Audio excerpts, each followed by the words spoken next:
ये कैसे डिसाइड करते हैं कि किस पेशेंट में रिब कार्टिलेज हार्वेस्ट करने की ज़रूरत है और किस पेशेंट में हम नोज़ की कार्टिलेज से ही आपके नोज़ को रीफैशन कर सकते हैं।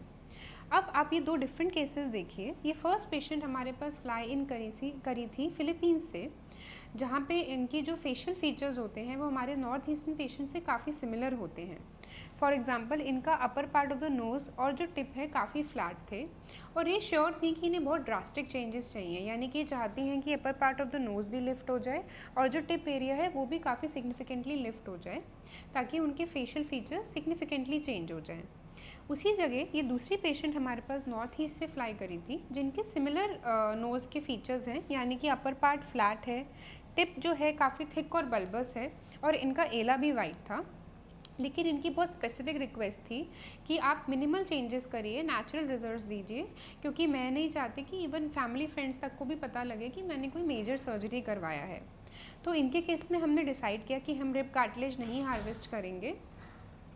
और हम उनकी सेप्टल कार्टिलेज यानी नोज़ के अंदर की कार्टिलेज को ही यूज़ करके इनके रिजल्ट्स को हम रीशेप करेंगे, नोज़ को रीफैशन करेंगे।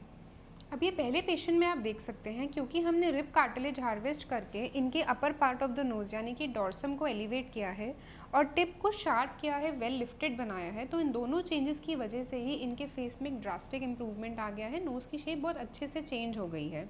And this is what exactly her expectation was. अगर हम उनको सटल चेंजेस देने की कोशिश करते हैं या नेचुरल रिजल्ट्स को स्टिक करने की कोशिश करते तो maybe she would not have been happy. Obviously rib cartilage लेते हैं तो हम ब्रेस्ट के नीचे एक छोटा कट करते हैं, जिससे हम रिब का एक छोटा सा पीस लेते हैं जो आपके नोज़ के लेंथ के बराबर होता है और उसी पीस से हम आपके upper part of the nose यानी कि डॉर्सम और टिप को एलिवेट कर सकते हैं, लिफ्ट कर सकते हैं।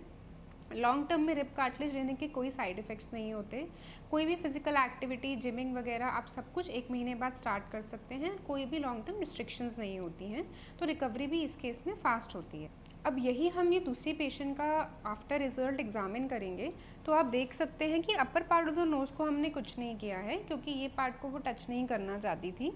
उसके अलावा जो टिप एरिया है वो शार्प हो गया है, थोड़ा सा लिफ्ट हो गया है और हमने साथ में इनकी एलर प्लास्टी भी करी है, यानी कि जो नॉस्ट्रल्स का साइज़ है उसको भी रिड्यूस किया है। तो ये सटल इम्प्रूवमेंट्स करने से, सटल चेंजेस करने से ओवरऑल इनका नोज़ का शेप इम्प्रूव हो गया। टिप एरिया स्पेशली थोड़ा सा ज़्यादा शार्प हो गया, लेकिन रिजल्ट्स अभी भी नेचुरल रहे। तो दोनों केसेस में अगर हम डिस्कस करें तो सिर्फ डिफरेंस इतना ही था, स्पेशली एशियन राइनोप्लास्टीज में, कि एक केस में हमने सिग्निफिकेंट चेंजेस करने के लिए रिब कार्टिलेज हार्वेस्ट किया और दूसरे केस में हमने नोज़ के अंदर की ही सेप्टल कार्टिलेज को यूज़ करके नोज़ की टिप के एरिया को स्पेशली रीफैशन किया, क्योंकि अपर पार्ट को उन्होंने टच नहीं करने के लिए बोला था, यानी अपर पार्ट को चेंज नहीं करना चाहती थी पेशेंट।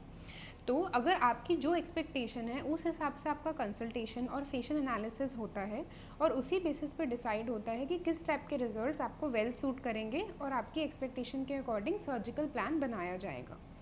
इसलिए सबके सर्जिकल प्लान्स बहुत ही इंडिविजुअलाइज्ड और पर्सनलाइज्ड होते हैं एंड वो वेरी करते हैं patient to patient based on their expectations and nose की रिक्वायरमेंट्स।